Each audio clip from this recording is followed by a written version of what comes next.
Hello guys, magandang hapon sa lahat. Ayan, time check tayo. It's 12:35 ng hapon.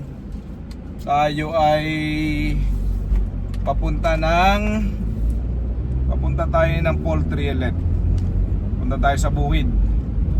So, meron tayong bibisitahin na binibentang lupa.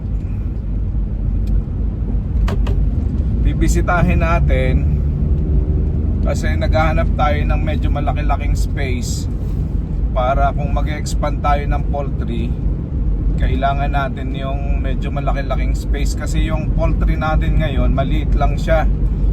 Ang lot area ko talaga ay nasa around 900 square meters lang, pero ang binili kong lote is sinama na nila yung ilog. So kung tutuusin, kasi yung ilog hindi naman siya dating nandun, yung lote ay abot sa gitna ng ilog, pero yung ilog dry naman siya pagka ganitong mga panahon.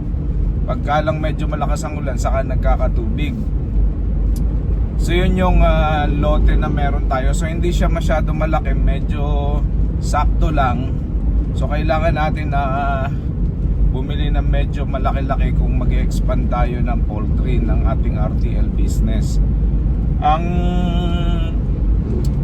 nakukwento ko ito sa inyo guys kasi marami nagtatanong kung okay na daw ba yung 300 square meter para paglagyan ng poultry. Ano daw ang sukat ng aking mga poultry houses natin. Kung okay na rin ba daw na mag-alaga ng mga 100 heads para kung gusto nilang mag for good, pwede na magsimula ng 100 heads. Yun yung mga karaniwan tanong sa atin, no, sa ating YouTube channel.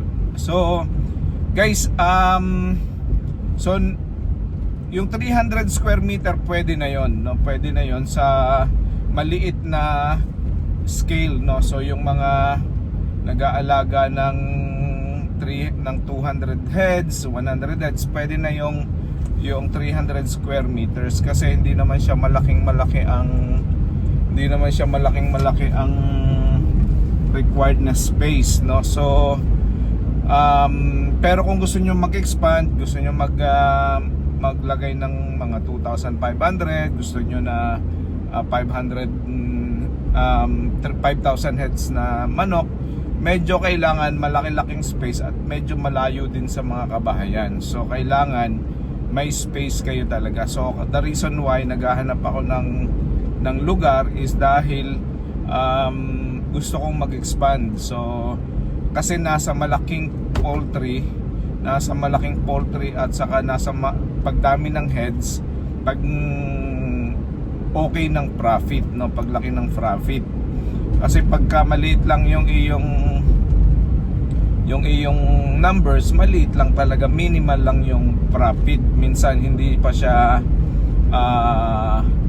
parang hindi worth it, no, yung pag-aalaga kasi medyo matrabaho din, lugi ka sa pagod, no? Pero kung libangan lang, okay din naman, walang problema. So yun, kung kayo'y mag-expand, kailangan ng space, kaya naghahanap ako. So yung mga nagtatanong kung kailangan daw ba na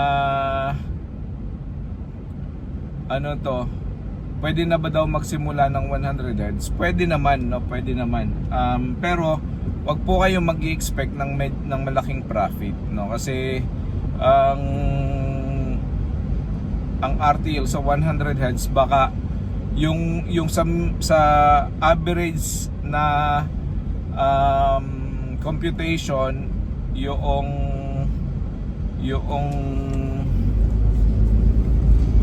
conservative na computation, parang pumapatak lang siya ng 3,660 o 3,600 there and thereabouts, no, yung profit sa monthly, no? Parang hindi siya ganun kalaki. Conservative yun ha guys, kasi ang computation on sa pinakamababang presyo na 7 pesos, tapos yung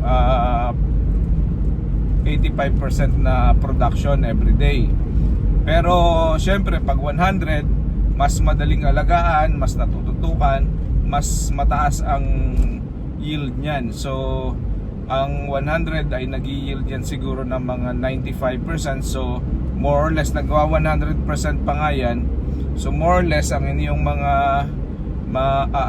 magiging itlog is 95 eggs per day, which is 3 trays yan. Sobra ng 3 trays, which is okay na rin. Pagka ganon, tapos medyo mahal ang benta nyo ng itlog kasi yung average is 210 per tray. Pagka medyo matagal-tagal na yung manok nyo, lalaki na ang itlog nyan, mas mahal na yung benta ng itlog. So syempre hindi na 300 na per tray nyan kung ibibenta nyo ng retail. So mas malaki ang profit instead na 210,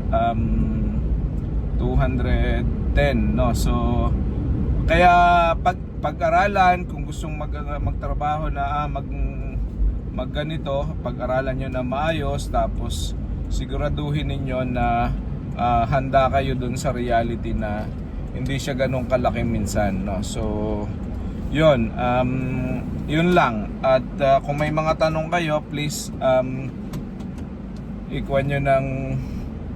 i-comment nyo lang yung mga tanong nyo, no. So yun, maraming salamat. God bless and see you all sa susunod nating video. Bye bye. So yan guys, ang ating breeder. So itong mga RTL na ito ay nangingitlog na sila. Pero inalis natin sila sa layers, no. Gagawin natin sila mga breeder. So susubukan natin sa loob ng isang buwan. Papababhan natin dito. Tapos yung mga itlog sa loob ng isang buwan, di pa natin i-hatch yun. Pero after that siguro ay i-hatch natin. So dito sa kuwan na to, meron tayong 10. Tapos meron tayong isang tandang dito. So wala tayong makuha na puti na tandang at the moment. So ngayon ay magmi-mix tayo ng lahi. So yung loma nito, tapos yan ay yung Rhode Island Red yata ito. Hindi ko alam kung anong tandang to, pero yan muna ang ating gagamiting taga-pamaba. So yan. So far okay naman. Nagpapababa naman itong ating mga RTL na ito. Happy sila dito, hindi sila nasa cage. So hopefully successful tayo dito at makapag-produce tayo ng mga sisiw. So yan, dito.